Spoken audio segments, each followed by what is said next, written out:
Wait, that face, the maid froze mid-step, her hand trembling as she stared at the grand portrait hanging in the golden hallway. The polished floor beneath her blurred as tears welled in her eyes. Sir, that boy, he lived with me in the orphanage, she cried out, her voice breaking the silence of the mansion. If you're watching this right now, stay till the end, because this story will touch your soul. And if you've ever believed that fate can reunite hearts torn apart, make sure you like this video and subscribe for more real, heart-moving stories. The story begins 20 years earlier in a small, crumbling orphanage on the outskirts of town. Rain leaked through the roof, and the children slept huddled together for warmth. Among them was a quiet boy named Ethan, no older than 6, who always carried a wooden toy horse, a memory of his late mother, or so he believed. The orphanage's caretaker, Maria, was more than a maid there, she was their mother, their teacher, their comfort. Ethan was special. Unlike other children who cried or fought, he used to share his food, help the younger kids with their shoes, and even sing to them when storms rattled the windows. Maria loved him like her own son. But one morning, a luxury black car stopped outside the orphanage gates. A well-dressed man stepped out, carrying an envelope and a photo. He wanted to adopt a boy. Maria's heart sank when his eyes landed on Ethan. The paperwork was quick. Ethan, confused but excited, clutched Maria's hand tightly, whispering, "Will you visit me?" She smiled, blinking back tears, "If fate allows, my dear." That was the last time she saw him. Years passed. The orphanage was closed due to lack of funds, and Maria started working as a housemaid in different homes to survive. Her body aged, but her heart carried the faces of every child she ever cared for, especially Ethan. One cold morning, Maria received a job offer from a wealthy family, the Harringtons. Their mansion stood at the edge of the city, surrounded by tall iron gates and marble pillars. The pay was generous, the house enormous.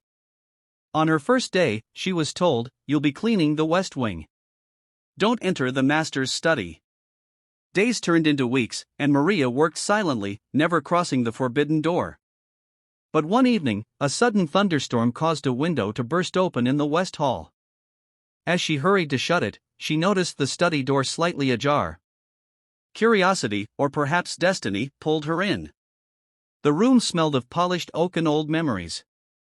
Books lined the walls, and a large portrait hung above the fireplace. It was a young man in a navy suit, eyes calm, lips curved in a faint smile. Maria's breath hitched. Her duster fell to the floor.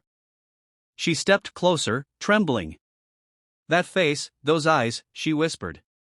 Tears streamed down her cheeks. "Sir! Sir!" she called out, her voice echoing through the mansion. Mr. Harrington, a dignified man in his late 50s, came rushing in. "What happened, Maria?" She pointed to the portrait. "Sir, the boy in this picture, he lived with me in the orphanage." Mr. Harrington's face softened. You knew Ethan?" Maria's knees went weak. "Ethan? My Ethan?" The old man nodded, emotion flooding his eyes. "He was my son. My late wife and I adopted him years ago. But we lost him in a car accident 10 years ago." "You're saying, you knew him?" Maria couldn't hold back her sobs. "He was like my own child. I tucked him into bed every night.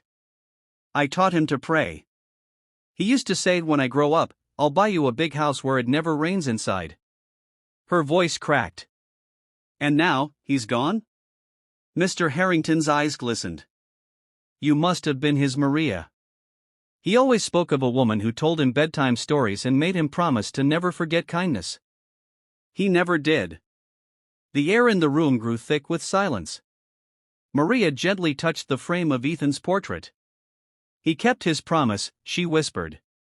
"He built this house of warmth even if he's not here to see it." Over the next few weeks, the Harrington family began to see Maria differently. She wasn't just a maid, she was a part of Ethan's lost story, a living memory of their son's pure heart. The mansion that once echoed with emptiness now felt alive again, with laughter, tears, and the scent of fresh-baked bread she used to make at the orphanage. One evening, Mr. Harrington approached Maria in the garden. "Maria, you gave our son love before we even knew him. You're family now. You're not our maid, you're home." Maria broke down, falling to her knees, whispering gratitude through her tears. For the first time in years, her heart felt whole. She finally understood some bonds never break, even when fate pulls people apart. As the sun set beyond the hills, the portrait of Ethan glowed warmly in the golden light, almost as if he were smiling down at them, his two worlds finally united. If you've made it this far, take a moment to think of someone who once changed your life and remind them they're loved.